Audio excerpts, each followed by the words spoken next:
الو يا ماما، ازيك يا حبيبه قلبي؟ عامله ايه؟ انا تمام يا حبيبتي، كله زي الفل. اه طبعا اجيلك، طبعا تحت امرك. بس ليه، فيكي حاجه؟ انت كويسه يعني؟ طيب يا حبيبتي خلاص ماشي، اخلص شغلي بس ومسافه السكه واجيلك. ماشي يا حبيبه قلبي. اوكي. بقول لك ايه يا صفصف، والنبي قولي لمنيره تعملي صينيه المكرونه بالبشاميل اللي انا بحبها، والنبي. ها؟ ماشي يا حبيبتي، يلا باي يا حبيبتي، مع السلامه مع السلامه.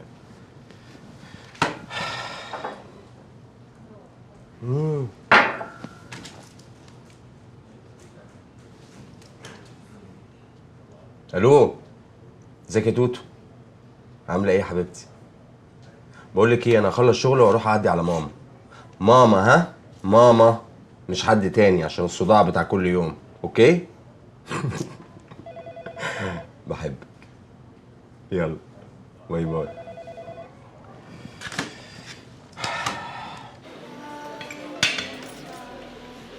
تسافري تشتغلي بره، تقعدي سنة، تسيبيني عادي يعني. تكسبي كام يعني في السنة دي؟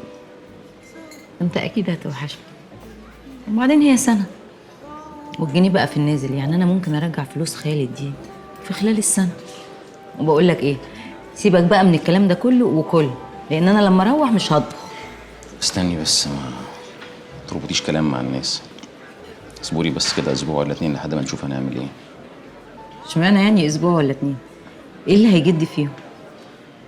بصي، هو كان محلفني ما اقولكيش، بس يعني طالما انا عرفت نيتك لازم احكي لك.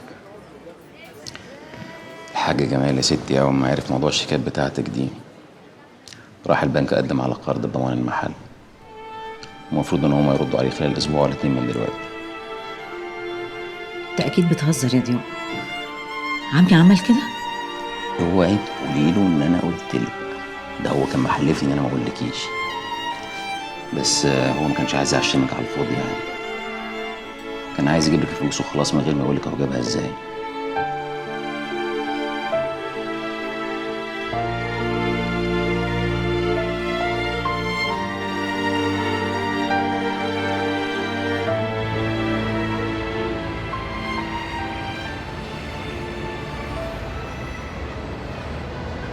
طب كلمت الدكتور؟ ما كلمتوش ليه طيب؟ يا بابا ما قلت لك، يا بابا قلت لك بلاش. استغفر الله العظيم يا رب. السلام عليكم. السلام ورحمة الله وبركاته. أمال فين ضيع يا حنان؟ طلع يغير هدومه ونازل. انا عايزه اعمل شعري، بس عايزاك انت اللي تعملها. انا اسفه يا عم جمال، اصل بابا راجع من الجامعه وتعبان قوي وانا كنت عايزه اخده للدكتور بنفسي. معلش، اصل لو والله لو ما وديتوش انا بنفسي هيصحين. انا اسفه. لا ألف سلامة عليه يا حبيبي. وأنت واقفة مستنية إيه؟ يلا يلا اتكل شكرا على شكرا الله. يا عم جمال، ومن بكره الصبح بدري والله هكون هنا. إن شاء الله إن شاء الله. سلمي لي عليه.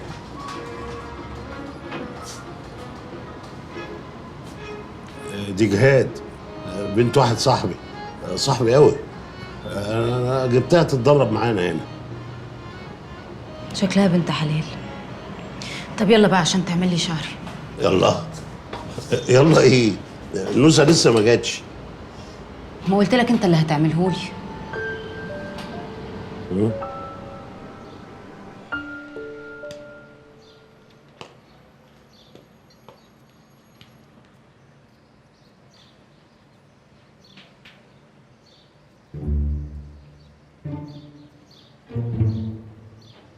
حليت يا استاذ. حليت. غلط يا حبيبي، غلط غلط. غلط ازاي يا استاذ؟ يا حبيبي غلط، حلها تاني. غلط. ينفع نتقابل؟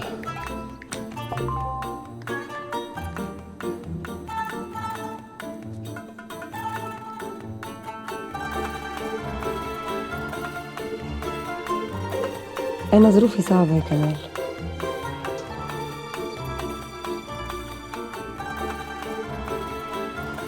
أقصد اليومين دول يعني عشان الشغل ومدرسة كريم.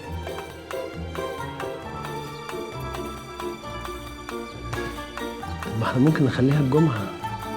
جامعة ايه يا استاذ؟ خليك في حالك يا حبيبي وحل. حل. اوكي الجمعة.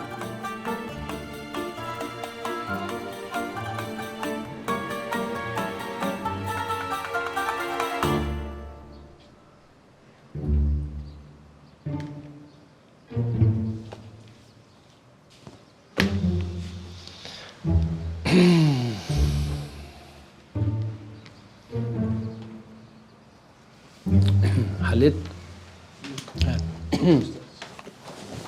ندي ايدك. غلط. اول واحده قالت لي كده قلت يمكن هي اللي ذوقها عفش، بس بعد كده يا حنان لما الشكوى اتكررت من زباين كتير وكل واحده تيجي تقول لي بعد ما اوصلها واعمل لها شعرها جرايه يا عم جميل، مش دي الفورمه اللي انت وريتهاني في الكتالوج، قلت لنفسي الظاهر اني خلاص عجزت ونظري ابتدى يخني، ومش نظري وبس، لا وايدي كمان، وقلت لا ابطل احسن ما يجي يوم بدل ما اقص الزبونه شعرها اقص ودنها. يا ريت كل الكوافيرات نظرهم ضعيف كده ويعملوا الشعر حلو. بطلي باكش يا بنت انت، ده انت تلاقي قلبك دلوقتي بيرجف جواك، صح؟ هي حاجة من ايدك حلوة يا عم، ربنا يخليك لنا. يخليك يا حنان. عمي ايه رأيك لو افتح ضياء في موضوع جوازه؟ ايه؟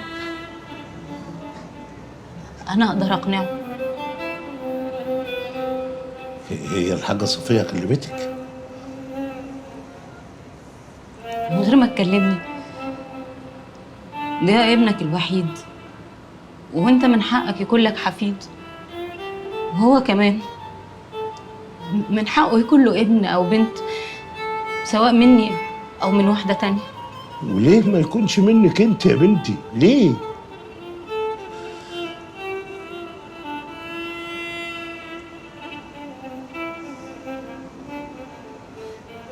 عمي انت حسيت بايه لما قالوا لك اياد مات في المستشفى؟ لا حول ولا قوة إلا بالله. إياد مات في حادثة يا حنان، وكلنا هنموت، كلنا هنموت.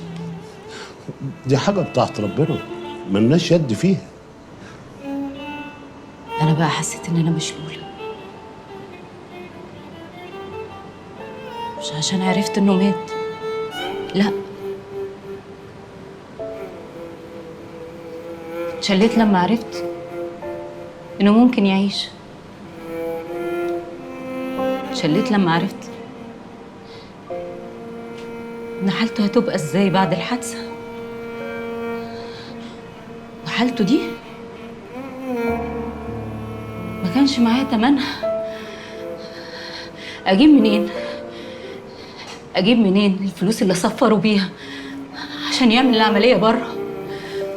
كنت بجري زي المجنونة عشان اخلص الورق عشان يسافر على نفقة الدولة، وانا عارفة ان حالته ما كانتش هتستنى الورق. استغفر الله العظيم يا رب. جرايه يا حنان، جرايه. انت كده يا بنتي بتعترضي على قضاء ربنا. معقول يا حنان انت كده هتسقطي في الامتحان اللي حطهولك ربنا؟ طب افرضي حتى ان الفلوس كانت معاكي، تفتكر ده كان هيغير القضاء؟ مفيش حاجه بتغير القضاء، الموت علينا حق. لازم تنسي يا حنان، لازم تنسي وتعرفي انك ممكن تخلفي، ومش شرط ان الظروف اللي حصلت لك دي تتكرر مره تانيه، وربنا كريم يا بنتي. طول ما انا مش في ايدي الفلوس اللي احمي بيها ابني ان اي حاجه ممكن تحصل له في الدنيا، مش هجيبه. انا كل المشاريع اللي دخلتها وفشلت عشان يبقى معايا الفلوس دي. انا نفسي ابقى ام مش زي ما انت فاكر، بس من الواضح كده ان انا مش هقدر. مش هقدر يبقى معايا فلوس. ولو انت شايف ان الحل ان ضياء يتجوز، انا هقنعه يا عمي، هقنعه. بس اقدر بس لحظه كده، والله هبوظ لك الشعر اللي عملته لك. حنان، ايه رايك في الفورمه الجديده دي؟ لسه قافله مع مدرس الكيمستري.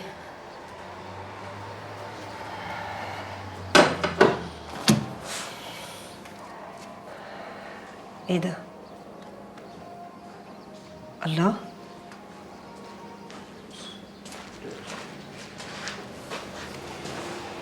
انت غيرت الباسورد بتاعتك؟ واحد صاحبي شافه فقلت اغيره. طب قول لي ايه الباسورد الجديده؟ مع ماما الصراحه يعني ما حدش من صحابي بيدي الباسورد بتاع لمامته. يبقى انت غيرت الباسورد علشاني انا، مش علشان صاحبك شافه زي ما بتقول. والصراحه بقى عندي حق، ما كفايه انك بتفتشي ورايا في كل حته، وحتى المدرسين بتوعي بتكلميهم وتشوفي حضرت الدروس ولا لا. طب ايه رايك يا كريم؟ مفيش تليفون تاني غير لما تقول لي ايه الباسورد الجديده. هات يكتبولك. لا، قول. عيد ميلاد بابا.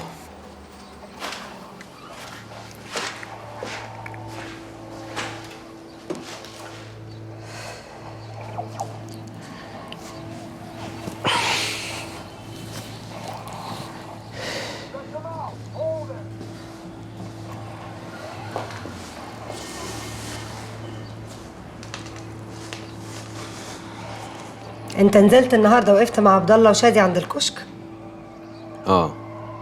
وشربنا سجاير وبيره. بقول لك على حاجه، فرجوني على بورن كمان. انت تتكلم عدل احسن لك، ولما اكلمك تقوم تقف.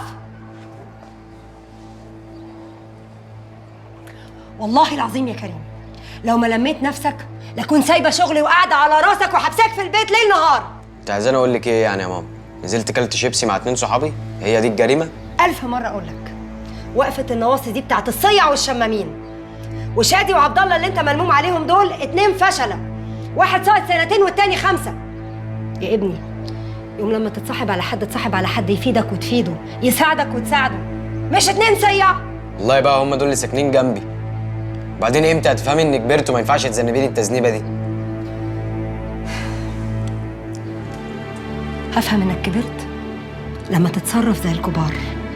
وقفة النواصي دي مفيش منها تاني، وتغيير الباسورد بتاع تليفونك مش هيحصل تاني.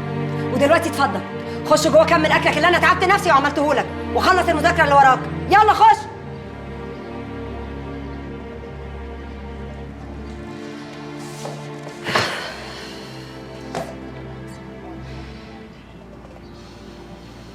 ده دخل علينا يا ابني حته دخله، تقولش بيملك البلاد والعباد واحنا حبه هموش ان نفخنا كده نولع. جيب القصد والنيه عشان يحسسنا ان احنا صغيرين قوي. معاش ولا كان اللي حسسنا ان احنا صغيرين يا ست الكل. احنا كبار بيكي، وبعدين الفلوس عمرها ما بتكبر البني ادمين. الكبير كبير باخلاقه وبتربيته، وانت يا امي الشهاده لله مربيانا كلنا تربيه زي الفل. الحمد لله. بس تقول ايه بقى في الغافل اللي ما يعرفش انه مش هيشم ريحه الجنه اللي في قلبه شعره من كبر. يلا بقى ذنبه على جنبه، خليه بقى يقعد يحسبها بالقرش والمليم. معاكي حق والله يا امي، هو الزمان ده بقى كده للاسف. معاك كام تسوى كام. لا بس ابني يسوى تقله دهب، متربي ومتعلم واخلاق، والنصيبه كمان انه بيحبها. هيلاقوا احسن من كده فين؟ لا هيلاقوا كتير يا امي. انت عارفه ايه المشكله؟ ان احنا مش شبههم ولا هم شبهنا، بس هو بقى عايز لبنته اللي شبههم ويمكن احسن بشويه كمان. اصل البحر بيحب الزياده.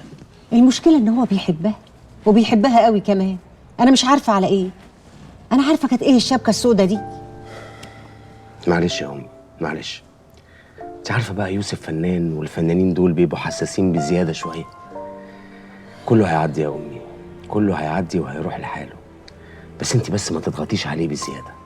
صدقيني يوسف اخويا وانا عارفه، يوسف عاقل وفاهم وهيعدي الازمه دي والله. بس اهم حاجه عندي انك انت ما تزعليش يا ست الكل.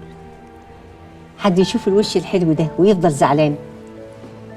بس بيني وبينك الحكايه دي كانت عامله زي العله على قلبي، بس انا لما خدت واديت معاك كده خلاص ارتحت. ربنا يريح بالك ويسعدك ويديك من وسع يا رب. ايوه كده يا صفصف بقى، ادعي لي يا صفصف. لا انا محتاج دعواتك دي قوي، اصل انا يا امي داخل على شغلانه جديده كده، لو ربنا تممها بخير يا رب ان شاء الله هعرف ادفع اقساط المدرسه واصلح العربيه كمان. ادعي لي والنبي. يا رب يا رب يفتح عليك يا ابني ويرزقك بالرزق الحلال الوفير. الله عليكي، الله عليكي يا قمر يا قمر.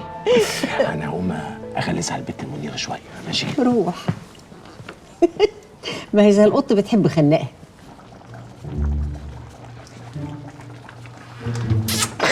ربي اموت انا.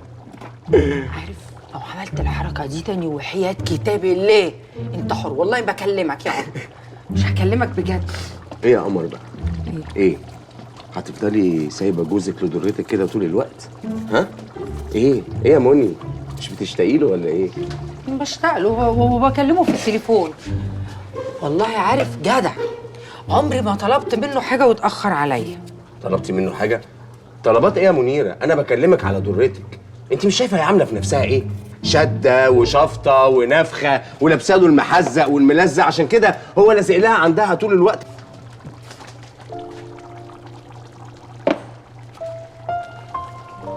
هو حر يروح في المكان اللي يعجبه. حتى المثل بيقول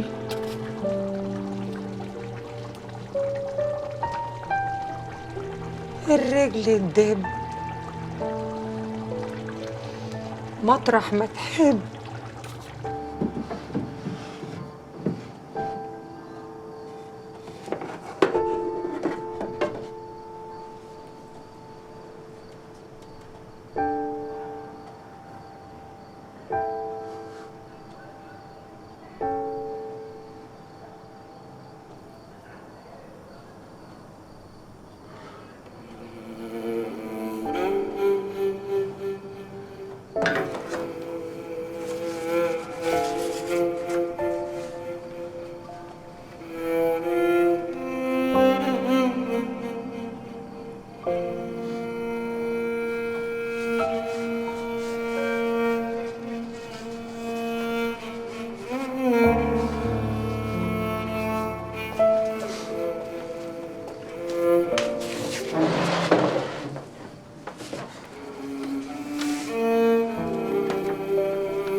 رسمني وهو ماسك في ايدي، ما كانش ماسك في ايد ابوه ولا امه، ماسك في ايد انا. يمكن دلوقتي اضيع لما ببص في الصوره نظري ما بقاش يجيبها قوي زي الاول، بس بكملها باللي محفور في عقلي وفي قلبي. كنتش اعرف ان الحاجات بتاعت الحضانه لسه موجوده عندك يا بابا. وشايل له كمان الجزمه اللي جبتها له اول ما تم سنه. فاكر الجزمه الجديده اللي جبتها له؟ وال5 جنيه اللي كانت بتلمع كنت شايلها له عشان اديها له هديه قبل ما يسيبني. يمكن الحاجات دي يا ابني هي اللي مخليه قلبي يكونني، تخليني مشتاق لعيل تاني يعوضك ويدفع حضني بعد اياد الله يرحمه. بس اقول لك ايه يا ابني، كل ده اسمه نصيب، محدش بياخد غير نصيبه في النهايه. ربنا يصبر قلبك يا حبيبي ويصبر قلب امك ويهديها. واوعدك قضيه، اوعدك يا ابني ان انا مش هزن عليكوا تاني.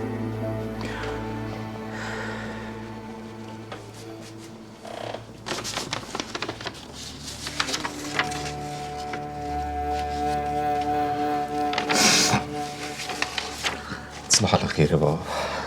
طب لا لا حبيبي.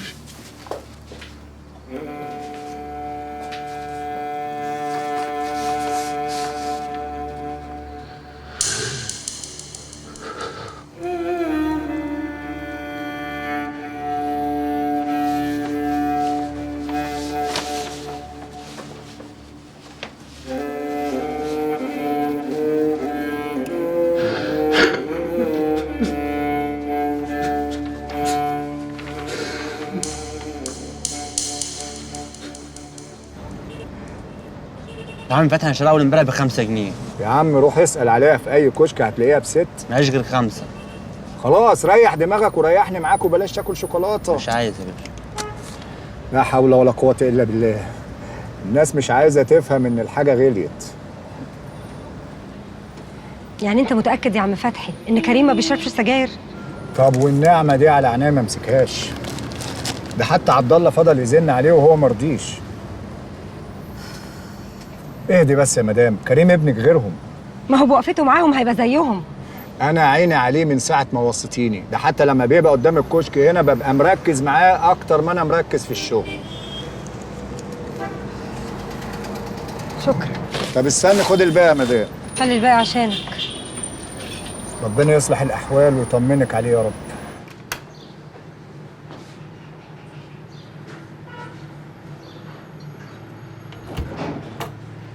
يعني التخفيضات في كل الفروع ولا في محل من المحلات؟ طيب متشكرة جدا. اسكت يا كمال، في تخفيضات على الرخام الطلياني ما حصلتش. يا نهار ابيض هايل. بس هتخلص يوم 20. يلا معلش. ما احنا لازم ننزل نشتري. ننزل ازاي يعني؟ هنزل انا امتى؟ الصبح في المدرسه، بعد الظهر في السنتر. هنزل امتى يا وفاء؟ يوم الجمعة. جمعة ايه؟ هو انا مش قايل لك ان انا رايح لماما يوم الجمعة؟ بقول لك يا وفاء، روح انت يا وفاء، انا بثق في ذوقك جدا في الحاجات دي على فكرة، روح انت. انت مش لازم تجاملني قوي كده عشان تخلع. انا مش بجاملك خالص على فكرة، مش بجاملك اطلاقا. انت فعلا ذوقك حلو، انا بثق في ذوقك فعلا في الحاجات دي، خصوصا الرخام. مالك يا كمال؟ فيك ايه؟ مالي؟ فيا ايه يا وفاء؟ مش عارفة. مهاود ولسانك حلو. في ايه يا كمال؟ لا حول الله، يعني لا كده عاجب ولا كده عاجب. لا كده عاجب. طالما كده بقى انا عايزه اتكلم معاك في حاجه. خير يا وفاء؟ شقتنا هتبقى شقه العمر، خلاص احنا مش هنغيرها ان شاء الله. وانا مش عايزه اشطبها اي تشطيبات. انا عايزه مهندس ديكور. مهندس ديكور ايه؟ ولزومها ايه التكاليف دي بقى؟ تكاليف ايه؟ يعني انت لو ميلت على اخوك عمر وقلت له هياخد منك كوميشن؟ اخويا عمر ايه اللي هميل؟ لا لا لا لا لا لا لا لا ما ينفعش. وايه اللي قال نفعه بقى ان شاء الله؟ اللي قال نفعه ان انا مش هقول لاخويا يشتغل ببلاش. انا مش فاهم يعني الشقه دي خلصت بمهندس ديكور ولا من غير؟ ما هي زي الفل اهي. انا مش فاهم يعني، انا مش فاهم.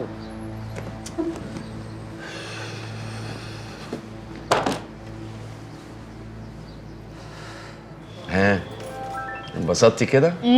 نديتي عني؟ يعني ماشي.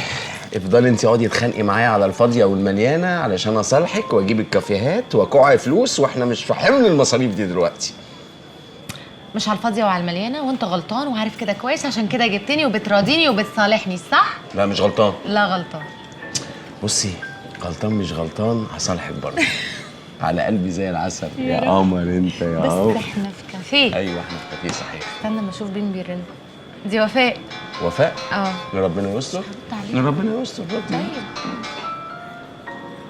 الو. ايوه يا تقى، هو انتوا مش في البيت ولا ايه؟ لا احنا مش في البيت. اتاريني بخبط على الباب ما بتردوش. خير في حاجه؟ لا والنبي انا كنت معديه كده بالصدفه قلت اعدي عليكم. اصلي كنت عايزه عمر في موضوع كده. انتوا هتتاخروا؟ لا مش هنتاخر، احنا يعني ساعه كده وراجعين، احنا في كافيه جنب البيت اصلا. طب طالما جنب البيت بقى اجيلكم. تعدي علينا هنا اهو. طب بس طمنيني، كمال والولاد كويسين؟ احنا كويسين الحمد لله. يلا بقى اوصفي لي انتوا فين بالظبط. طيب خلي البيت على يمينك، هتخشي اول يمين في اول شمال، احنا في الكافيه اللي على الشمال. اوكي. طيب يعني يمين وبعدين شمال على طول يعني. انا عايزاك تشطب لي بيتي زي بيتكم بالظبط. زي بيتنا بالظبط. تمام طبعا، ما عنديش اي مانع، عناية يا وفاء. بس معلش يا وفاء، يعني ما كانش صح انك انت تيجي تقولي لي موضوع زي دوت من غير ما كمال يبقى عارف. لازم يبقى عارف. اخوك؟ اخويا، امال مين يعني؟ كان هيقفلها في وشي. هو بقى طايقني، ده بقى على شعره مني. وبعدين ما انا هدفع لك، وانا قلت اني مش هدفع، بس هتراعيني في السعر شويه، ولا اروح بقى لشركات تشطيب عشان تجزرني؟ عندها حق على فكره، شركات التشطيب اصلا بقت اوفر جدا. ده حتى الناس الاغنياء بقت مستغليه التكلفه. في زبونه اصلا جات لعمر وعايزاه يشطب لها فيلا في القطاميه 700 متر، وقالت له بره الشركه. صح؟ صح بسم الله ما شاء الله، الله اكبر. هو انت بقى عندك برايفت بيزنس غير شغلك في الشركه؟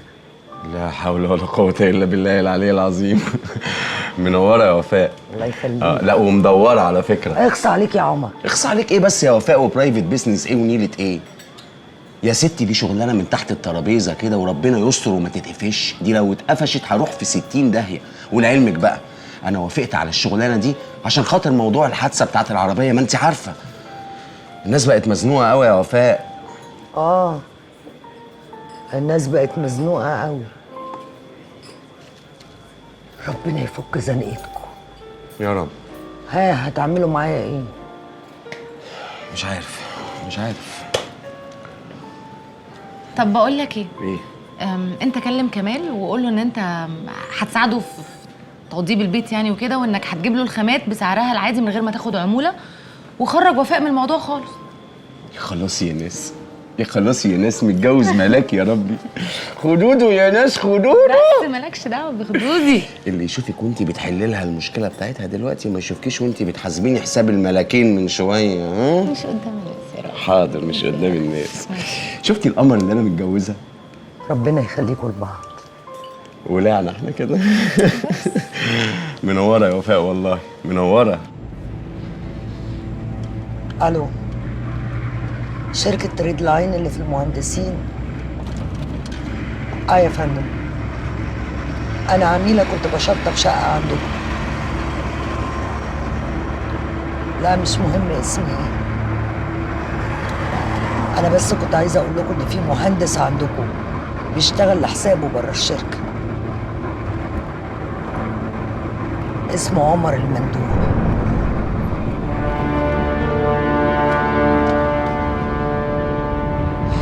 ايه يا نهى؟ ايه يا ماما؟ في ايه؟ عايزه ايه؟ قول لي عندك ايه الجمعه بالليل؟ قيام الليل.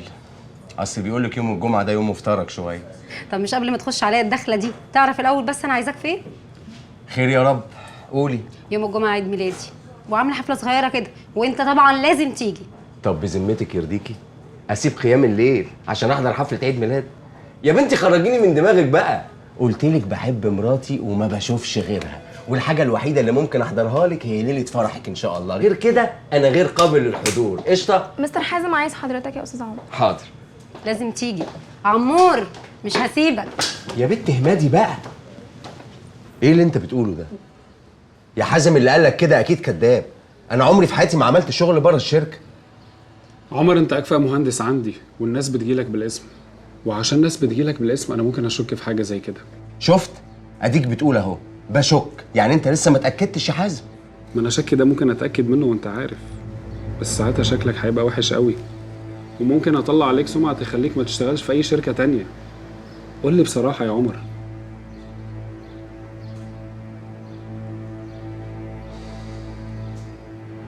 بصراحه يا حازم،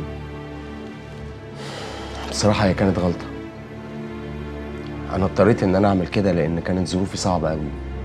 وبعدين على فكره انا طلبت من الشركه هنا سلفه بقالي شهرين ما حدش فيكم عبرني.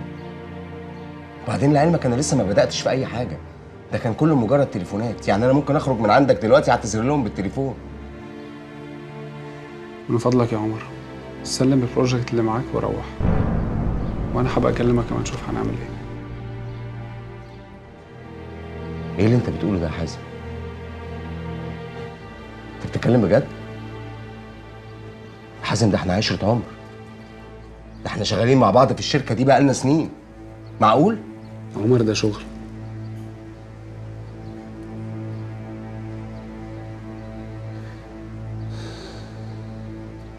اوكي اوكي.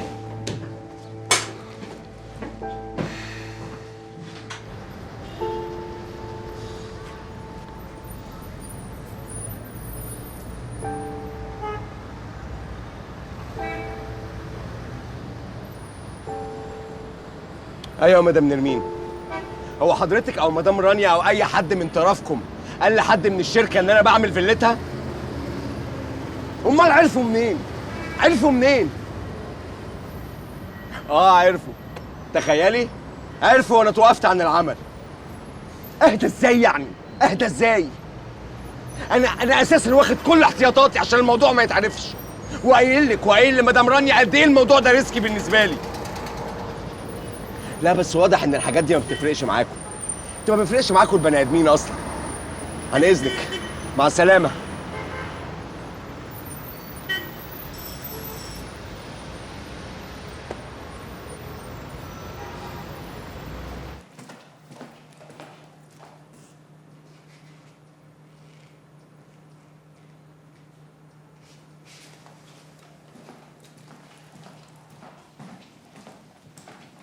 بابي،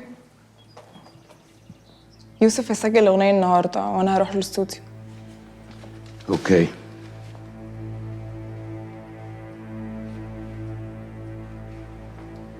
في ايه يا سلمى؟ لا انا بقول لك بس بدل ما تبعت حد ورايا عشان يراقبني. لا خلاص مفيش حد هيراقبك. عايز تقولي حاجه تاني؟ انا طول اليومين اللي فاتوا ما كنتش بكلم يوسف، يعني كنت بفكر في الوضع اللي احنا فيه. كويس، اتمنى تكوني وصلت القرارات صح. انا مش هتجوز غير يوسف، واقوله النهارده يجي يتقدم لي رسمي، وحضرتك هتوافق انك لو ما وافقتش انا برضه هتجوزه، وحضرتك مش هتاذيه لانك لو اذيته هتكون بتاذيني انا.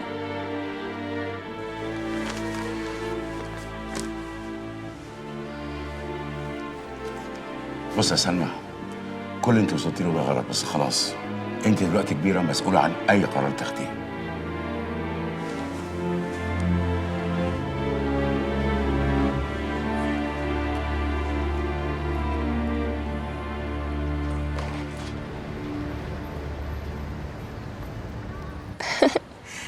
بصي يا ماما، ضحكتها حلوه والطيبه بتنط من عينيها نط. اهي الطيبه دي بقى هي اللي خلتها حضرت عليا وانا بطوف في الكعبه. والله دي ما بتحصلش كتير.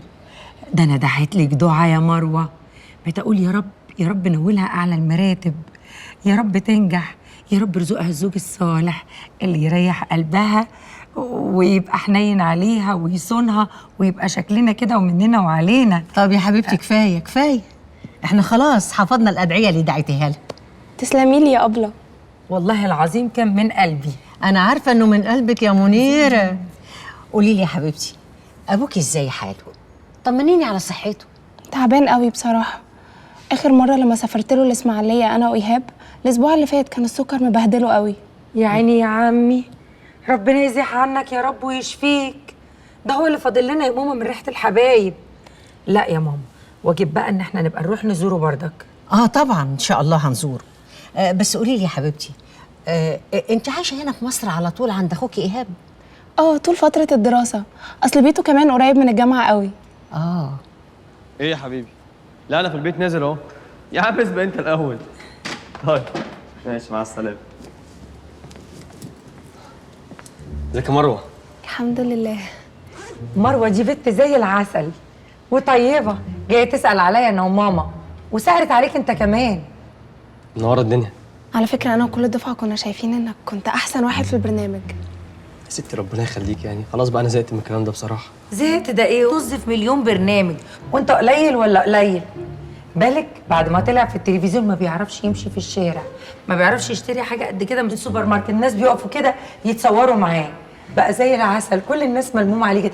وايه والعروض بقى عنده عروض وناس كتير قوي عايزين يشغلوه، محلات وافراح. لا وايه ما تعرفيش كمان هو رايح فين النهارده؟ لا منيره يا حبيبتي يعني مش مستاهله، البنت اكيد مش فاضيه، مش عايزين نصدعها يعني. عارفه ده رايح يسجل اغنيه جديده. ايه ده بجد؟ مبروك يا يوسف. الله يبارك فيك يا مروه، يعني هي مش اغنيه يعني، ده انا والعيال صحابي كده بنعمل حاجه بسيطه ونزلها على اليوتيوب، شغل شباب يعني.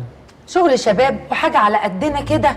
يا سلام، يعني هو سي عبد الحليم حافظ ولا سي فريد الأطرش لما طلعوا في التلفزيون طلعوا كده على طول الدور العاشر مره واحده؟ ما كل واحده واحده.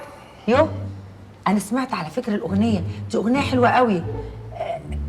يا للي يا للي يا للي يا ابو العيون الحلوه يا ابن خالتي. ابن خالتي ايه يا منيره؟ ابن خالتي ايه؟ اسمها يا خلي، يعني مش وقته. مش مهم، خلي يا ابن خالتي قريبين من بعض برضو. قومي روحي معاه. لا هبقى اسمعها لما تنزل ان شاء الله. قومي اقفي جنبه وتديله ثقه في النفس كده وتقويه. في ايه يا ماما؟ مالك؟ عايزه حاجه؟ روحي هاتي لي كوبايه ميه. حاضر يا ماما، اهي جنبي بقيت كوبايه. لا دي بقى لها كتير، يعني زمان التراب دخل جواها. امشي هاتي لي كوبايه نظيفه. ما فيهاش ميه تراب ولا حاجه اهي. ما فيهاش حاجه والله، اهي نضيفه والله يا ماما. جيب لك حاضر من عينيا.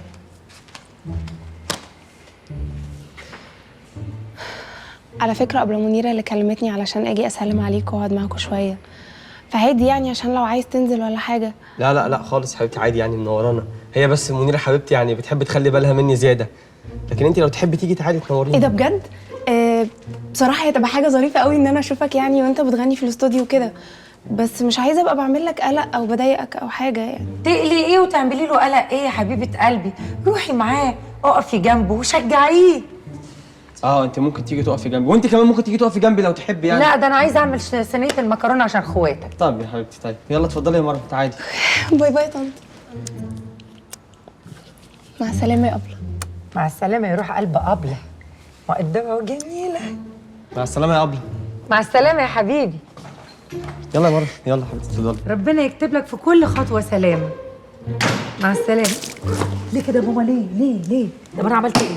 احمدي ربنا انها ميه. امال ايه؟ كنت هسلقك بالنسكافيه السخن. ايه يا بنت اللي انت عماله تعمليه ده؟ مفيش دم ومفيش عقل. اعمل فيك ايه؟ ناقص تكتفيهم وتحطيهم في حضن بعض. ايه؟ عمال اغمس فيكي من الصبح، مفيش فايده. لا اله الا الله، ده اختبار من عندك يا رب بس مش عايز يخلص.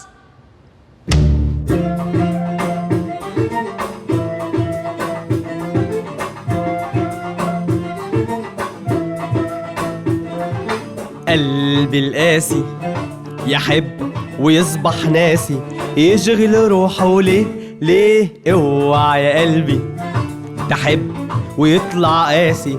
ايه حينوبك ايه قلبي القاسي يحب ويصبح ناسي، يشغل روحه ليه اوعى يا قلبي تحب ويطلع قاسي. ايه حينوبك ايه يرضيك تحتار لا بين جنة ونار لا والحيرة مرار لا يرضيك تحتار لا بين جنة ونار لا والحيرة مرار لا.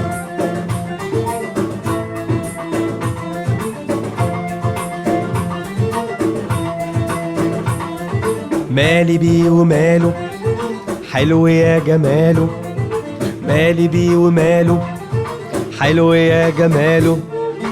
هو بيشاغلني ولا بيحايلني ولا بيبادلني نظرتي وظني؟ هو بيشاغلني ولا بيحايلني ولا بيبادلني نظرتي وظني؟ ولا حالي حاله حارتي مقسو ماله، ولا حالي حاله حارتي مقسو ماله. ظالم يا زماني لو ترضى بهواني. متردش على تليفوني من امبارح ليه؟ شباب معلش. أسامة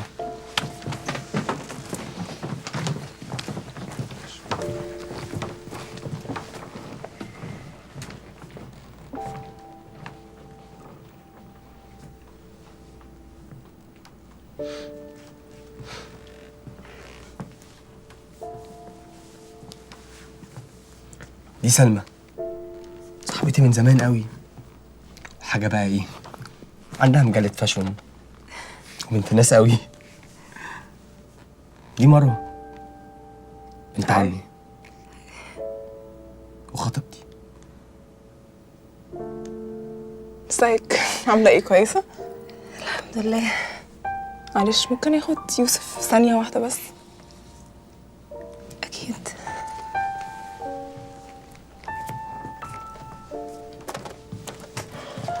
ايه ده؟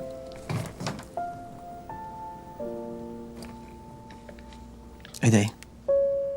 اللي سمعتيه؟ دي خطيبتي وبنت عمي. يوسف أنا بتكلم بجد. وانا بتكلم بجد. ايه اللي انت بتعمله ده؟ مش فاهم. ما بعملش اي حاجه على فكره. بعدين احنا ما ينفعش يبقى في بينا اي حاجه. ما ينفعش تفكري فيا تاني ولا ينفع افكر فيك تاني. تمام؟ انا عشان انفعك في يوم من الايام لازم ابقى واحد تاني خالص.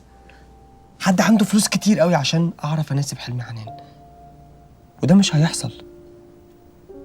فيا ريت تشيلي من دماغك وانا هشيلك من دماغي. بابي كلمك، أنا عارفة. بابي كلمك صح؟ بابي كلمك. يا ريت نبطل نتكلم في اي حاجه. انت بتعمل كده ليه؟ مش مهم.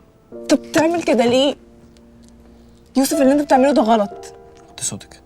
يوسف سيبني اتكلم بالطريقه اللي انا عايزاها. اللي انت بتعمله ده غلط. اللي انا بعمله؟ اللي انت بتعمله. وهتعرف في يوم من الايام انه غلط. ما تلمسنيش كده، سيبني. خلاص. مين دي اصلا؟ مين دي؟ مين دي اصلا؟ انت زيتك. يلا يلا. لا مش يلا. يلا. لا مش يلا. يلا بعد اذنك. خلاص. يلا يلا يا سلمى. بكرهك.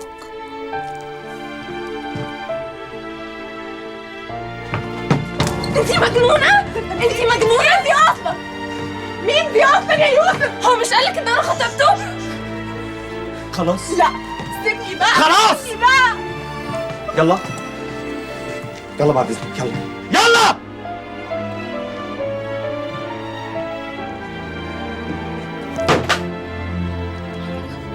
اهدي اهدي اهدي. انا اسف انا اسف.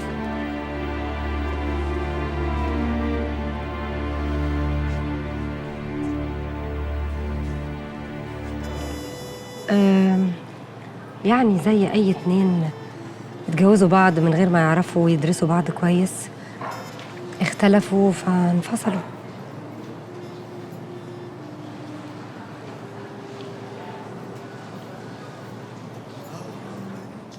طب هو ما حصلش بينك وبينه مشاكل يعني بعد الطلاق عشان الولد؟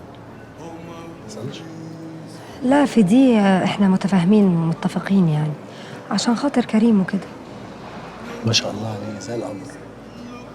لا وتحسي ان هو راجل كده، ربنا يحفظه. يا رب. وانت كمان جنى وملك.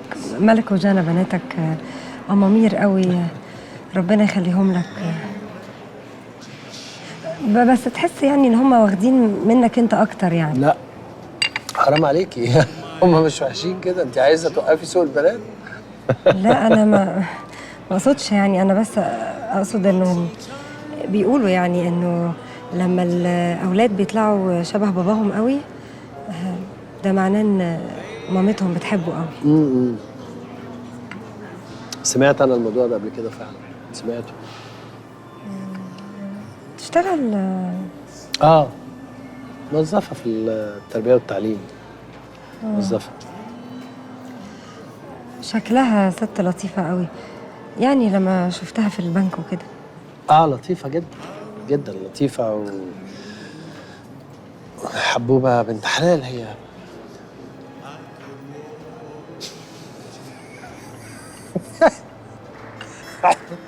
احنا بنكذب يا لبنى. يعني ايه؟ مش فاهمه. يعني احنا ما تقابلناش النهارده عشان انت تقولي لي ان انت تمام وانا اقول لك ان انا تمام. لا احنا مش تمام يا لبنى. احنا حياتنا باظت من ساعه ما سيبنا بعض. 20 سنه. انت اتجوزتي توفقتيش لانه كان في مشاكل ادت للطلاق. ما هو ما ينفعش كانت الحياه تكمل. وانا اتجوزت ست عايش معاها حياه عيسه جدا. ست انا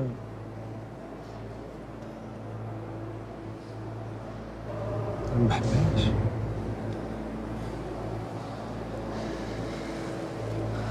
ما بحبهاش.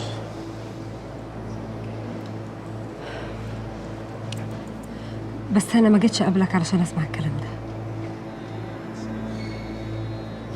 امال جيت تقابليني ليه؟ عشان احنا اصحاب وما كانش ينفع ان انت تقولي ان احنا نتقابل واقول لك لا. عشرة ومعرفة سنين. احنا ما تقابلناش عشان احنا اصحاب وعشرة سنين، احنا تقابلنا عشان احنا بنحب بعض يا لبنى. عشان احنا الاتنين حياتنا باظت من ساعة ما اهلك رفضوني لما تقدمت لك من 20 سنة. من 20 سنة. احنا قاعدين دلوقتي عشان كده.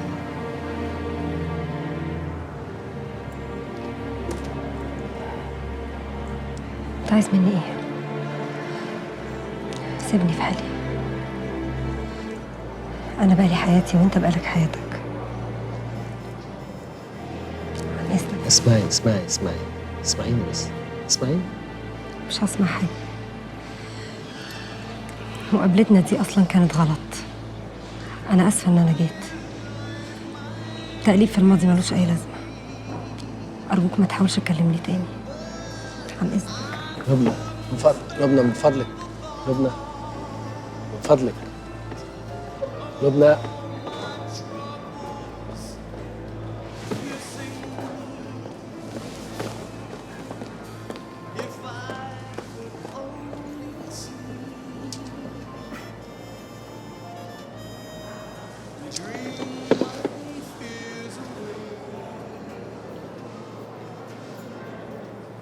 بابي ممكن تختار ورقة؟ خلاص؟ خلاص. طيب هاتها ايدي. بص يا بابي، ممكن تفتح لي ايدك؟ اتفضل. طيب هي دي؟ لا. ماشي. طيب هي دي؟ برضو لا. طيب يعني هي مش من دول؟ خالص.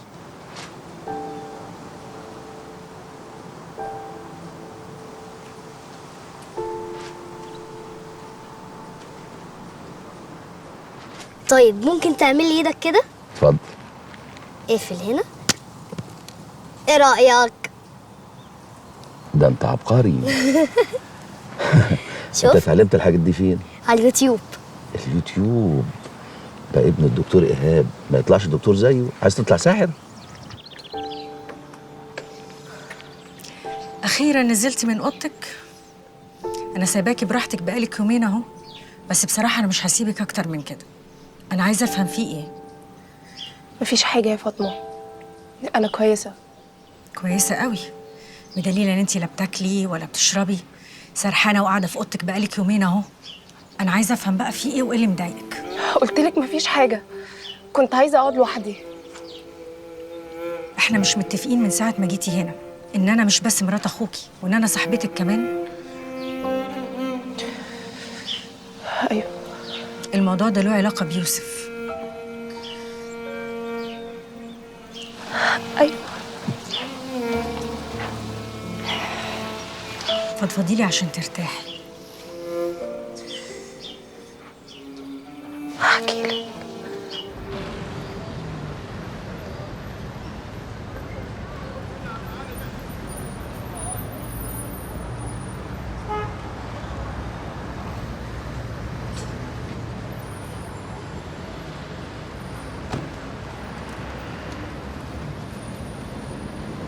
يا عم عادي.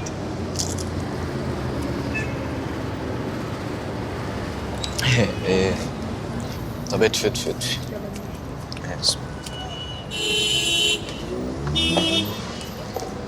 انا وحياة ربنا كنت فوق بذاكر، قالوا لي بس ننزل نفك شويه. وفكيته؟ يلا ورايا على البيت.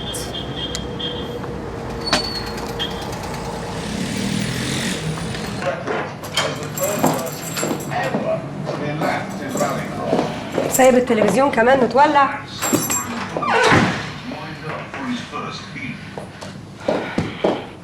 ويا ترى البوتاجاز كمان سايبه؟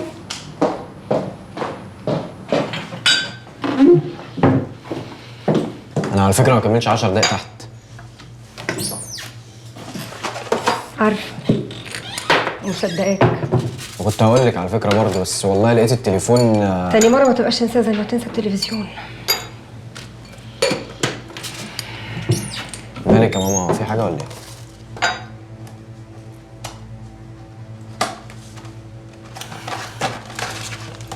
لا مفيش.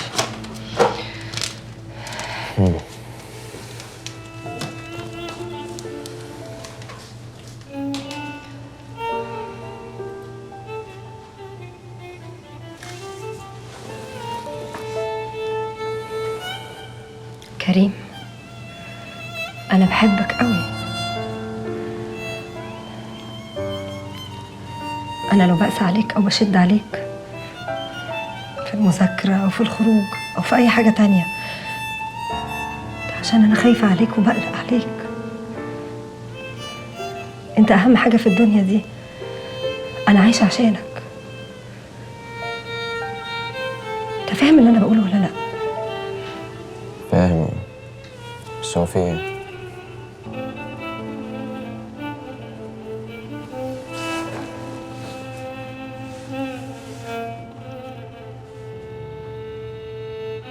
ازاي الحيوان ده يقدمها لواحده صاحبته ولا انها خطيبته؟ انا اختي رخيصه للدرجه دي؟ وازاي هتروح مع الزفت ده الاستوديو من غير ما تستأذن مني؟ وازاي تخرج مع يوسف لوحدهم؟ انا هطلع عينيها. انا بالنسبه لها صاحبتها، علشان كده بتقولي على كل حاجه. لو عرفت اللي احنا بنعمله ده مش هتقولي على حاجه تاني. وبعد كده بقى اشوف بقى الاقليميه الساذجه بتعمل ايه في مدينه الذئاب. انت بتهزري يا فاطمه، البنت دي مش هتقعد هنا، انا هرجعها الاسماعيليه ان شاء الله حتى ما اتعلمت. مروه اوريدي نفسيتها زي الزفت وتعبانه، تهيألي مفيش داعي انت كمان تخلص عليها.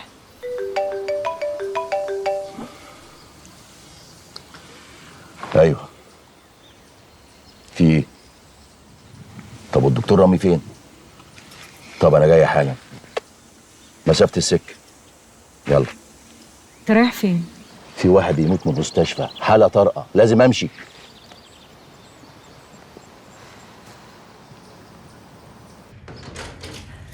يلا.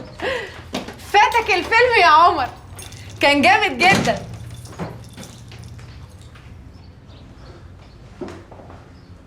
اهلا اهلا اهلا اهلا اهلا اهلا حبيبتي. حبيبي، عجبكم الفيلم؟ مدام طه ازيك؟ الحمد لله. مدام رانيا مش كده؟ ايوه. ايه كان حلو الفيلم؟ مدام رانيا يعني حبت تيجي بنفسها علشان تشرح لي انها ملهاش اي علاقه باللي حصل لي في الشركه. بصي انا ما بحبش احلف، بس بجد صدقيني انا ماليش اي علاقه في الموضوع ده. انا زيكم مستغربه اصلا ازاي حصل الموضوع ده. ما هو اصل الناس المؤذيه ما فيش اكتر منهم. الناس المؤذيه كتير كتير فعلا. فعلا، ده انا بشوف في الشغل ياما. طيب يا جماعه انا مضطره امشي دلوقتي عشان عندي ميعاد ضروري جدا. اوكي. عموما اي حد ناجح بتجيله لحظه بيكون عايز يسيب الوظيفه عشان يعمل his own business. انا قلت لعمر ممكن نعمل ايه بالظبط، هو هيحكي لك. شجعيه بقى، ومبسوطه ان انا شفتك قبل ما امشي. يلا باي باي. باي.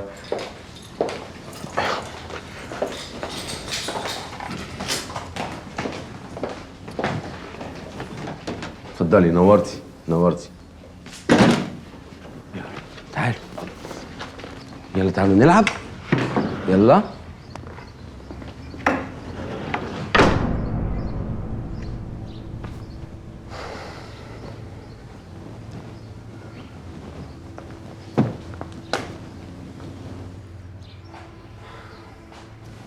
عاوزة تشاركني، بتقول يعني ان هي ليها علاقات في الشغل كويسة قوي وان انا شغلي مطلوب. تقترح يعني ان احنا نتشارك ونعمل شركة مع بعض، هي تمولها وانا اللي اديرها. يعني بتحاول تعوضني.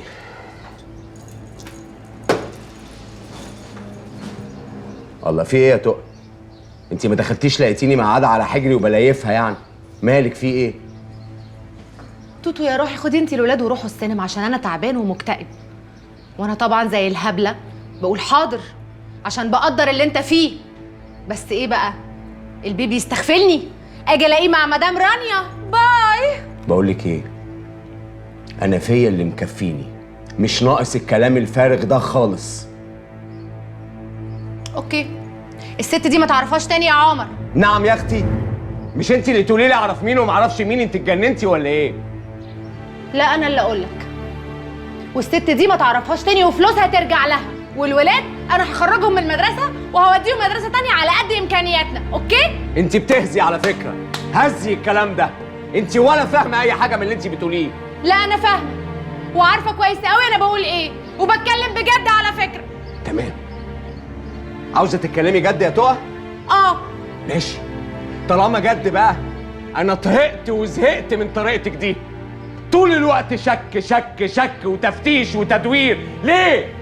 ما جبتليش قبل كده من على سرير واحده صاحبتك، ولا قفشتيني بحب في كافيه، ولا ظبطتي رسائل على موبايلي. ليه بتعملي معايا كده؟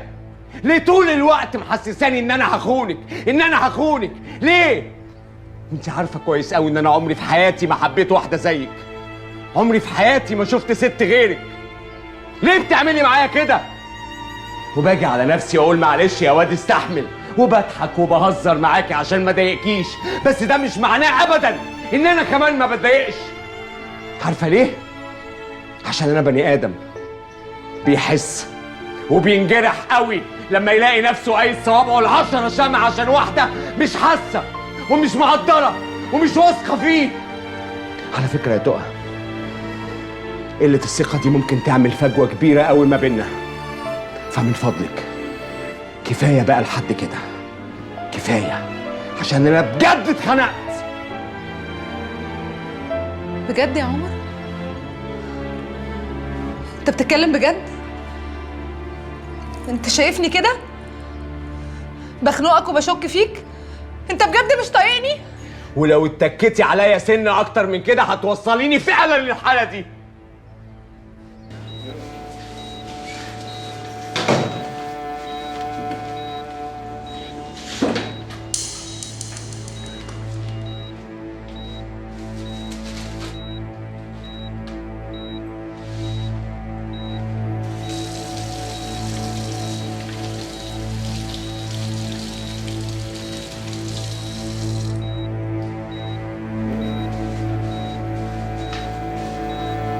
دكتور رامي يستناني هنا، يقف يستناني هنا. حاضر يا دكتور.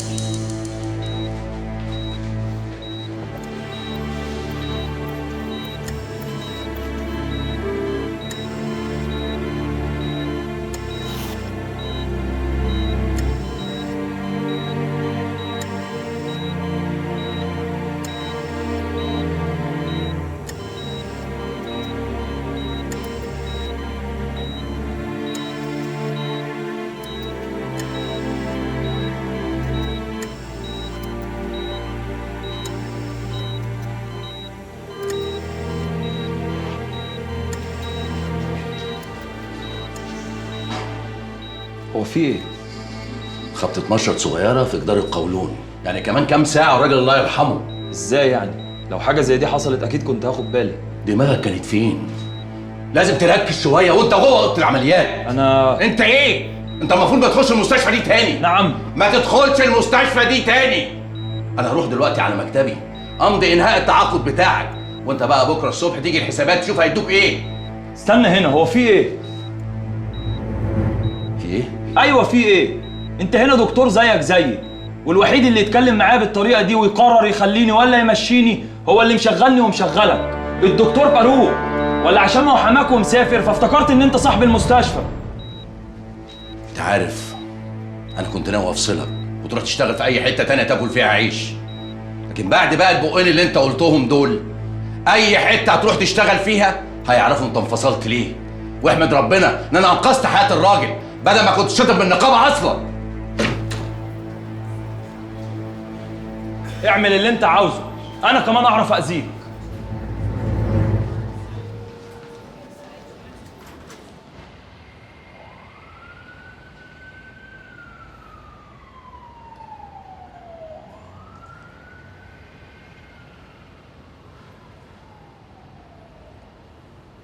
هو مش خالد قال على العصر؟ الساعة داخلة على 6. لا ما هو خالد طويل، العصر بيوصل له على 6. منيرة، هو خالد ما قالكيش بينك وبينه هو عاوزنا في ايه بالظبط؟ بينها وبينه؟ طب يا ريت. هو بيعبرها اصلا؟ على فكرة يا ماما أنا ما اتطرشتش وسامعاكي ماشي؟ احسن يا حبيبتي اسمعي. هو انا خايفه منك؟ تعالوا شوفوا ضرتها عامله في نفسها ايه. عشان كده جوزها لسق لها وسايب الهبله دي والاسم انها على ذمته. الله صحيح يا منيرة، حسيتي بايه لما شفتيها؟ مش دي اول مرة برضو تشوفيها فيها؟ أول مرة أشوفها. عادي يعني، ست فلس وعيرة، حاطة يجي 3-4 كيلو كده بودرة وأحمر في وشها. وقال إيه؟ جاية عايزة تستعبطني.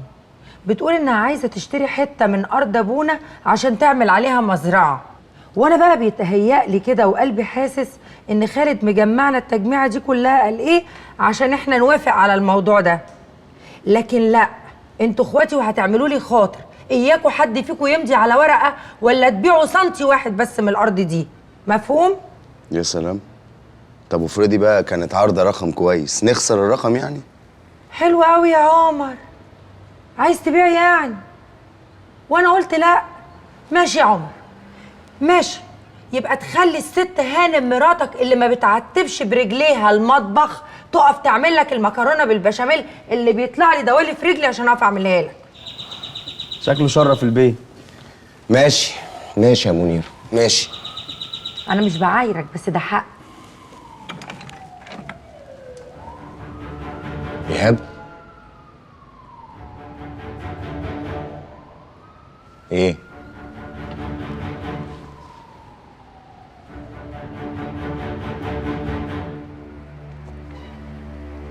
ما تدخل يا عم.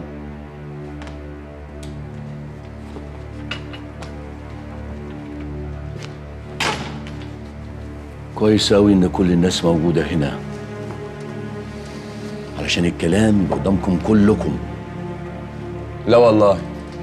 طب ما ترمي السلام الأول. هو أنت داخل على أهل قريش؟ هو إحنا كنا نايمين في حضنك امبارح؟ ازيك يا ايهاب؟ ايه؟ مش عارف. تعالى كمان.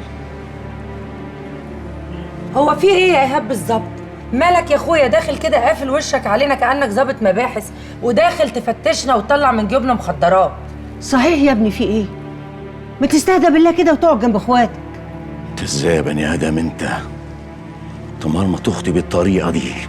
خلاص مفيش دم. ايه ده ايه ده بس يا ايهاب؟ ايه ده؟ ايه يوسف عمل ايه؟ بتقول لهم عملت ايه؟ ولا مفيش احساس خالص انت عملت حاجه؟ ما تقول. ما تتكلم يا واد، عملت ايه؟ البيه مجرجرها وراه، بيعرفها على الناس الزباله اللي هو بيشتغل معاهم على انها خطيبته عشان يغيظ واحده صاحبته، كانها شغلانه في ايديه. المفروض يا استاذ كمان لما اسمع الكلام ده اكون هادي ولا اعمل ايه؟ صحيح الكلام ده يا يوسف؟ ما تنطق يا واد، عملت ولا ما عملتش؟ ايه اتخرست؟ ما تنطق يا ابني قبل ما افرد اعصابي على الراجل ده. على فكرة يا إيهاب من غير ما تزعق، أنا ما كنتش بضحك على مروة، أنا فعلا عايز أخطبها. اهو. طيب لما انت عاوز تخطبها مش ليها اهل فاتحهم او فاتحها هي ولا اي كلام وخلاص؟ ما تهدى علينا شويه يا ايهاب، في ايه؟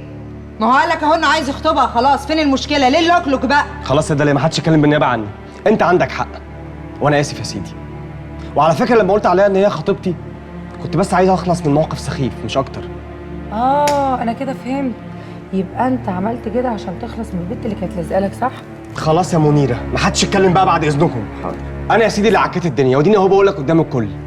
أنا عايز أخطبها، وعلى فكرة مش عشان أصلح الموقف، بالعكس. ها؟ هتجوزها لي بقى؟ بيت عمك موجود، يبقى تعالى اطلب ايديها منه. كده صح. جرى ايه؟ ايه يا ايهاب؟ عندنا فرح والواد هيخطب البت، ما زغرتش كمان ولا ايه؟ زغرت يا منيرة. اهو. زغرت يا ماما. زغرت يا بت. السلام عليكم. وعليكم السلام ورحمه الله وبركاته. يلا، ولازمته ايه السلام اللي في الاخر ده؟ ما هو ما كانش موجود في الاول. هو هيخطب.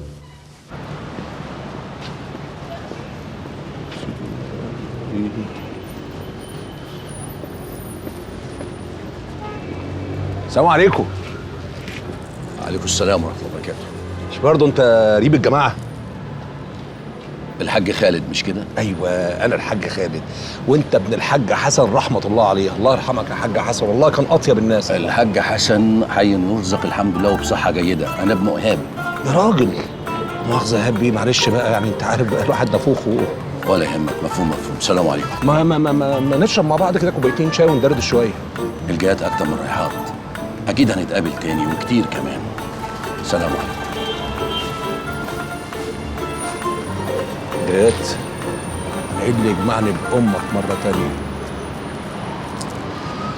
يا علينا.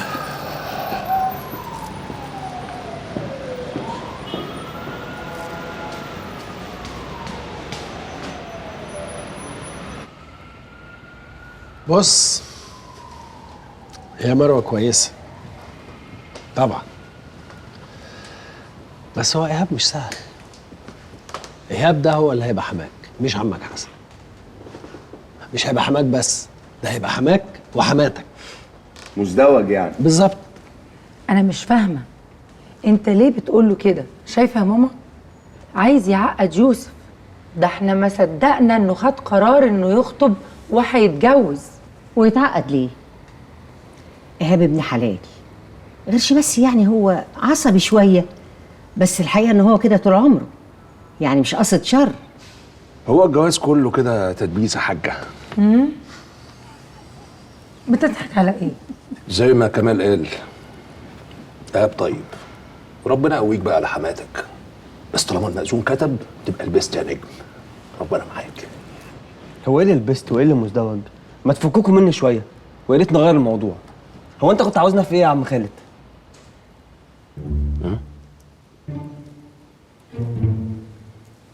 انا عايزكم في موضوع مهم، عايزكم في موضوع هيشقلب حياتكم رأسا على عقب.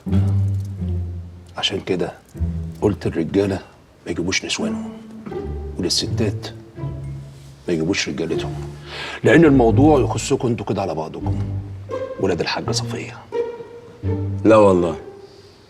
طب بالنسبه للحزوره اللي انت معايشنا فيها دي، ايه عروستي؟ على فكره يا باشمهندس انا بتكلم جد ما بهزرش. طب ما بلاش جو التشويق والاثاره اللي انت عامله لنا ده بقى يا حاج خالد، وتجيب من الاخر عشان تريحنا. ماشي، نجيب من الاخر.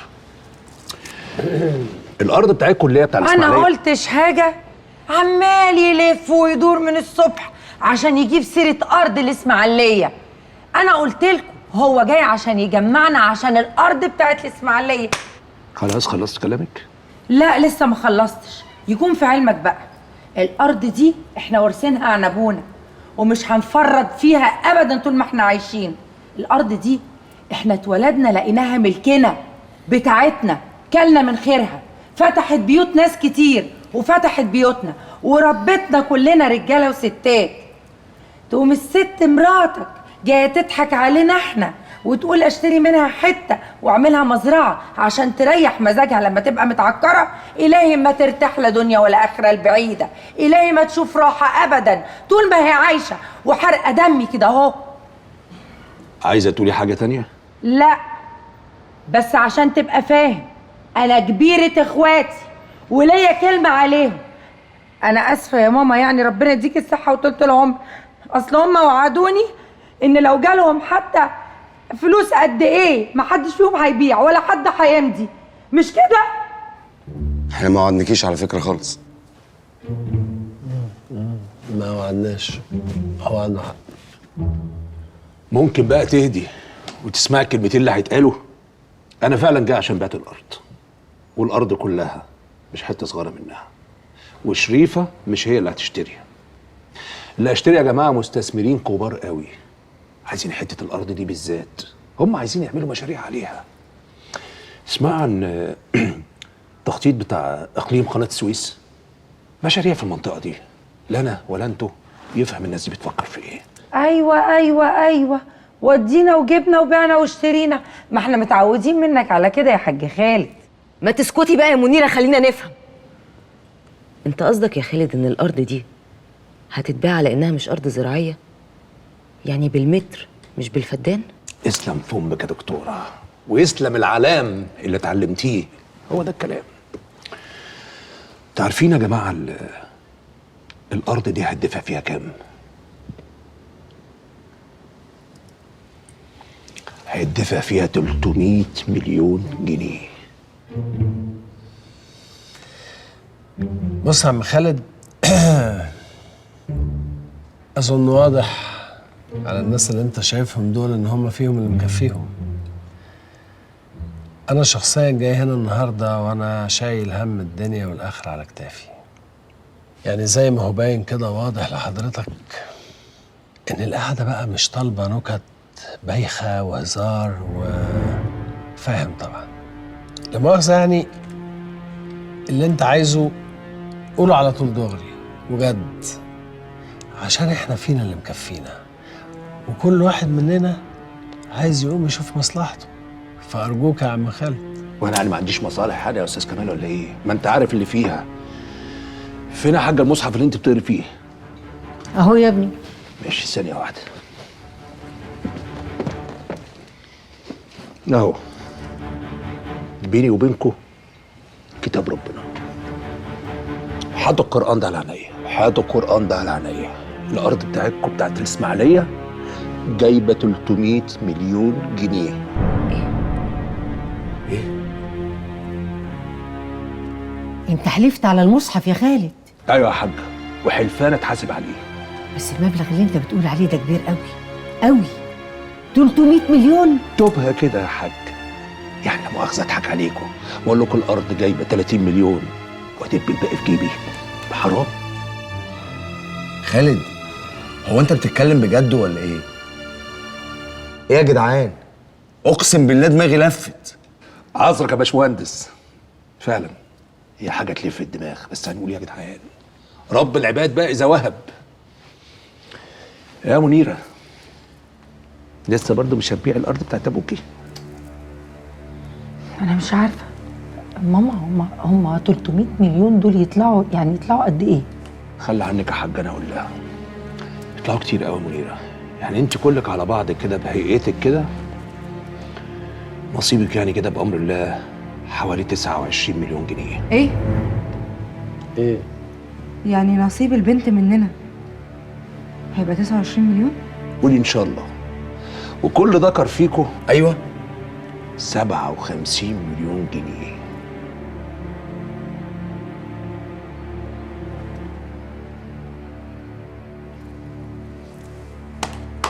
تعريس. طب لا مؤاخذة يا عم خالد، بس يعني هو انت عرفت الموضوع ده منين؟ واشمعنى جه عن طريقك انت بالذات؟ يعني لو الموضوع ده بجد اكيد كل الناس اللي في البلد هتبقى عارفه. الموضوع هيسمع يعني، فهنعرف عن طريق حد منهم. عندك حق، الموضوع فعلا لو كان اتعرف في البلد كان قلب الدنيا. بس انا بقى جبت الموضوع ده من فوق قوي، من ناس مهمه يعني. الحكومه نفسها حتى لسه ما طلعتش قرار رسمي بالكلام ده. وانت بقى يا خالد جبت المعلومه دي من فوق، مش كده؟ تخيل يا دكتوره، العبد لله ده اللي جاب المعلومه دي. بس هنقول ايه بقى؟ حظ حلو ان انا معايا محامي تقيل بيعرف الناس الكبيره، همهم نفس الناس اللي عايزه تشتري الارض وجاهزين بال 300 مليون. ارزاق بقى، هنقول ايه؟ اعملوا حسابكم يا جماعه. المحامي ده ان شاء الله لما يخلص المصلحه اكيد هيعوركم في نسبه عاليه قوي، بس حقه. بقول لك يا حاجه،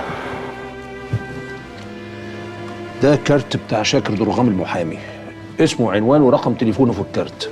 عايزك بكره الصبح ان شاء الله كده بعد ما تفطري وتغيري ريقك تاخدي كده مؤاخذه اولادك وتطلعي على الشهر العقاري، تعملي توكيل خاص لبيع الارض باسم شاكر درغام. وبعد ما تعملوا الكلام ده تكلموني عشان احدد لكم ميعاد معاه وتقابلوه. حد عايز يقول حاجه تانيه؟ شكله كده مفيش. السلام عليكم.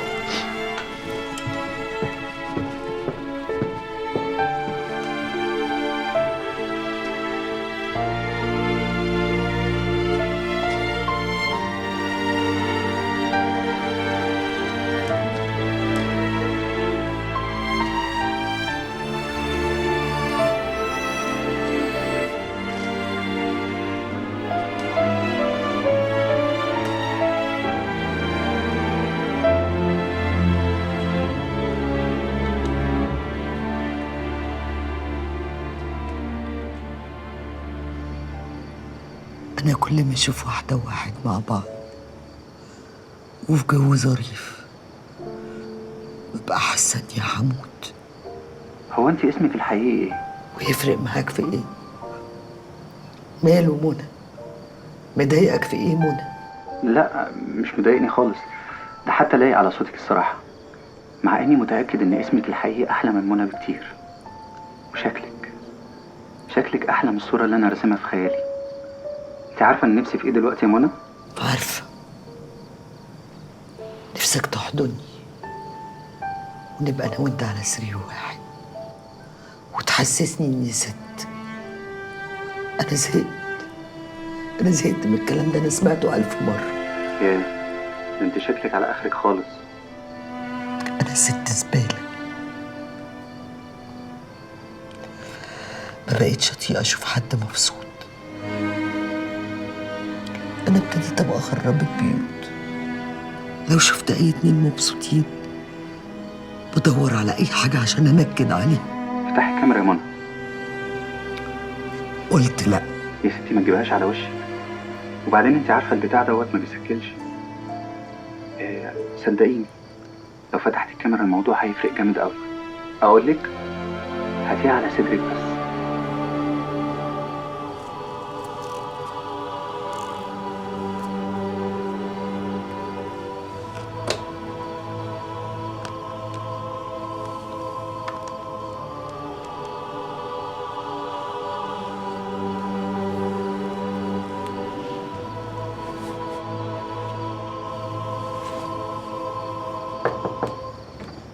يا ماما تعالي شوفي مالك بتعمل ايه؟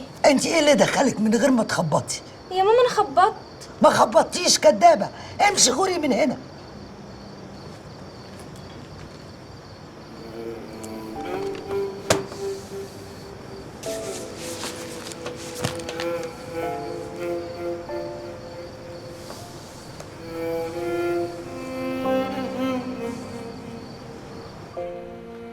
لما ابوكوا جه يخطبني من ابويا شرط عليه يجيب لي شقه زي شقه اهلي، يعني مرضيش يخليني اسكن عندهم في بيت طين.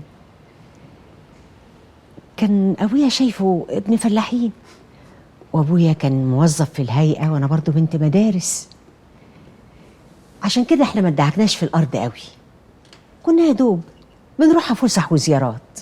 يا ماما ربنا يخليكي لينا يا رب، تعيشي وتحكي لنا الكلام الحلو ده.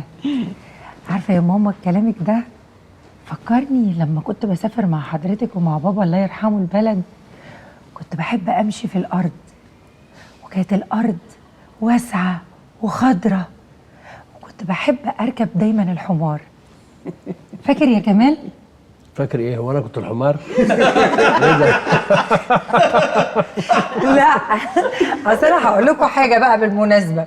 انا مره وانا راكبه الحمار اخدت كمال اخويا وحطيته قدامي، وبعدين انا ماشيه وخايفه، راح كمال اخويا وقع زرع بصل، وكان وقتها اهتم من قدام كان بيغير السنان. فضلك مش هركب الحمار تاني، مش هركب الحمار تاني، مش هركب. مش مصدقك على فكره. فاكر انا الكلام ده على فكره. مش مصدقك بقى. كمال اخويا الكبير ابو نضاره يقول لي تركب الحمار تاني. مدرس. وعلى قد ما كنا بعيد عن الارض دي حتى واحنا هناك، وبعدنا اكتر لما جينا مصر، لكن هي في الحقيقه ادت لنا خير كتير قوي، واهو لغايه دلوقتي. انا عايزاكم تدعوا ربنا، ادعوا له كده يا حبايبي، لو كان خير يقربوا منكم ويتمموا، ولو كان شر يبعدوا عنكم يا رب. شر؟ شر ايه يا ماما؟ شر ايه يا ماما؟ ده بيقولك 300 مليون جنيه. يا نهار اسود، دي حاجة كده ما تجيش في أجعاصها حلم الواحد ممكن يحلمه. ايوه يا جماعه، بس انا انا رايي يعني انه انا شايف ان احنا ما ناخدش الموضوع قوي بجد. يعني انا عن نفسي صدقا يعني انا مش هفكر ان الموضوع ده حقيقي خالص غير لما يحصل قدامي ويبقى حقيقه صدقا. مش كده برضه يا عم كمال؟ ده اللي بقوله والله. ده ايه النكد اللي انتوا فيه ده يا جماعه؟ هو انتوا خايفين تفرحوا يا مجانين انتوا؟ وبعدين الموضوع ده يعني لو حصل يبقى خير وبركه، ما حصلش ادينا يا جماعه عشنا الحلم وشهيصنا حبتين. على فكره بقى كل اللي بتقوليه ده اصلا غلط. الحلم بتاعك ده لو طلع لفوق ونزل على فشوش هيوجع. اساليني انا. بس يا دي يا فقري انا كده انت بس يا جماعه انا عايزه اقول لكم حاجه مهمه. الموضوع ده بجد. ايه بقى اللي مخليكي واثقه قوي كده يا دكتوره؟ بس يا عم كمال بس. ايوه يا دكتور، احنا نسمع من الدكتوره بقى، ست عاقله وتقيله وهتقول تقايل دلوقتي. بجد ازاي بقى يا دكتوره يا قمر انتي؟ خالد من اسبوع سلفني 300,000 جنيه، اداهم لي دفعه واحده كاش عشان اسدد الفلوس اللي عليا واخلص القضيه. يا سلام يا ست حنان، يعني لما انا قلت لك روحي لخالد وهيفك لك زنقتك هبيتي فيا وكلتيني، ودلوقتي رحتي لوحدك كده اهو. وقته ده يا منيره؟ ايوه، لما منيره تبقى على حق يبقى مش وقته. على فكره بقى انا دايما على حق وانتوا دايما لازم تستفيدوا مني، لكن للاسف ما بتسمعوش الكلام، مع انكم لو سمعتوا كلامي هيبعد عنكم كل شر. يا ستي حقك على ام راسي، امسحيها فيا انا اسف. يا عمر بس والنبي. والنبي يا جماعه خلونا نركز في المهم بقى. لحظه بس، لحظه. المهم هو اللي انا هسال فيه. انا مش فاهم دلوقتي ايه علاقه ان خالد اداكي 300,000 بالموضوع بتاع الارض اللي بنتكلم فيه؟ ايه جاب ده جنب ده؟ ايه يا كمال، خالد اداني 300,000 جنيه من غير ما يكتب عليا وصل امانه، وانا بقى متهيالي ان خالد ما يعملش حركه زي دي الا اذا كان متاكد ان انا جاي لي فلوس وان انا كمان هردهم له. بس برضو ده مش معناه ان الارض لما هتتباع هتجيب 300 مليون جنيه. يا سيدي جابت 200، جابت 100، جابت 50 مليون. هو انت عمرك اصلا مسكت مليون جنيه كده على بعض في ايدك اصلا؟ كدب خيبه ما حصلش يا بصراحة. سيدي لو جه مليون جنيه واحد وتوزع علينا كلنا يبقى كده رضا. طب يا حبيبي انت وهو بقى اللي اهم من كل دوت، بعيدا عن موضوع الارض، احنا عم صالح اللي مأجر الارض وبيزرعها، لو بعنا هنعمل معاه ايه؟ يا عم احنا مالنا مال عم صالح. بص هبسطها لك. احنا دلوقتي مثلا واخدين شقه في عماره، الشقه دي ايجار والعماره دي جالها قرار ازاله. ايه اللي هيحصل؟ عم صالح هيمشي طبعا. يا حبيبي نبقى نراضيه بقرشين وخلاص. ايوه بس على فكره ما ينفعش نقول له دلوقتي خالص، وانا من رايي ما نجيبش سيره بالموضوع ده لاي كائن على وجه الارض، وبالذات مراتاتنا وجوازاتكم. ماشي؟ على الاقل علشان ما يتعشموش وبعد كده ينزلوا على جدور رقابيهم، او على الاقل عشان ما يطمعوش. فانا رايي بقى ان احنا نفكر دلوقتي بهدوء عشان نعرف قدام هنعرف نعمل ايه. ايوه كده، الله ينور عليك. كل حاجه لازم تتاخد بهدوء. ودلوقتي بقى تقدروا تروحوا وتناموا والصباح رباح. كمال، التوكيل اللي انا كنت عامله لك من مده ده لسه معاك مش كده؟ عشان بس ما اروحش ولا اجي. لا يا حبيبتي ما تقلقيش، معايا طبعا معايا. طب كويس.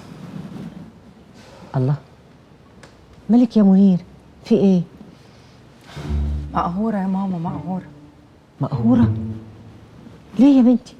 ما هو الارض دي لما تتباع وعم صالح يمشي هيبطل يبعت لنا المانجا الفص، وانا كنت في السوق الاسبوع اللي فات ده انا لقيت الكيلو بقى ب50 جنيه. يعني ايه بقى ب50 جنيه؟ يعني في الزمالك وفي المهندسين ب75. بجد؟ والله بجد والله بجد؟ تزعل، دي حاجه تزعل. خشي نامي يا منير فورا، تخشي تنامي دلوقتي. بصي يا حبيبتي ما تزعليش على الفصل خالص ولا اي نوع مانجا. ان شاء الله لما تمشي الحكايه هنجيب لك جنينه مانجا، تقعدي تحت الشجره تستنقي المانجا وتقعدي تاكلي وتعطلي على روحك كده وتبقي مبسوطه. ارتحتي؟ يا ستي بنقول لك 300 مليون جنيه تقولي لي 75 و50. قلتم يقولوا الواد اتجنن. 300 مليون جنيه ايه؟ اما ال10 كيلو ب500 هنا وب750. لا خلاص انا اتشليت خلاص. معلش يلا. دي حاجه تضحك؟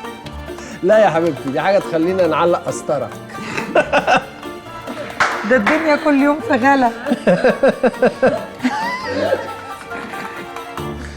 نعم روح امك، قلت لهم ايه؟ الهوا يا حاج خالد. داوت ايه وبتاع ايه؟ انت عبيط ياض انت ولا ايه؟ روح امك دي، ما تحترم نفسك. حريتك يا روح امك. طب روح مامي، ده انا عايز اقتلك اصلا. انت عبيط يا ابني، كل يوم بنلاقي الفرصه اللي زي دي. فرصه حرام. وانا بقى حد الله بيني وبين الحرام، وعمري في يوم من الايام هعمل زي التاجر الواطي اللي بتجيله معلومه ان الزيت هيغلى في السوق فيلم البضاعه ويخزنها وبعدين ينزل بيها. يا حبيبي وانت بتعملش كده يا خالد يا مخلوف؟ ده بعمل، بس لما اقلب الناس في جنيه ولا اتنين ماشي، مش اقلبهم في ملايين. هل ظهر دين جديد؟ انت هتألف دين ولا ايه يا عم انت؟ والله انا عملت اللي رايح ضميري.